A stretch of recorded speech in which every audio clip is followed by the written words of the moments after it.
Ito story lang ano. Kasi yesterday, sumakay ako ng jeep. Tapos, dun sa unahan, nagbayad ng 20 yung pasahero. So, minimum lang naman kasi is 13 pesos. So, nagsukli yung driver ng 7 pesos.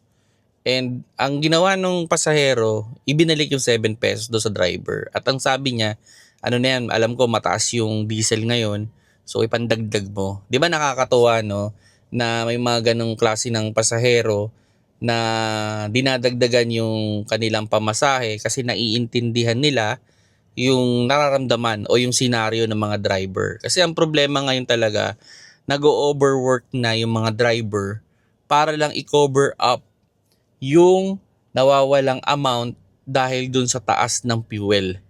Like for example, sa akin na lang ano, sa senaryo ko, kung magdadrive ako maghapon, almost nadagdagan ako ng 500 to 700. Kung dati nabanggit ko 300 lang ano, ngayon 500 to 700 pesos na yung nadadagdag sa fuel ko araw-araw.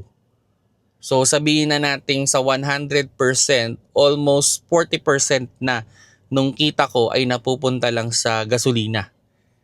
Yun yung sad reality ngayon. At yun nga, sana naman ano, sa mga mananakay o sa mga gumagamit ng transportation, kung sakali magkaroon man ng fare increase, wag naman nating pigilan na. Kasi sana maintindihan nyo rin na ang laki na nung nawawala at yung mga driver natin is nag-o-overwork na.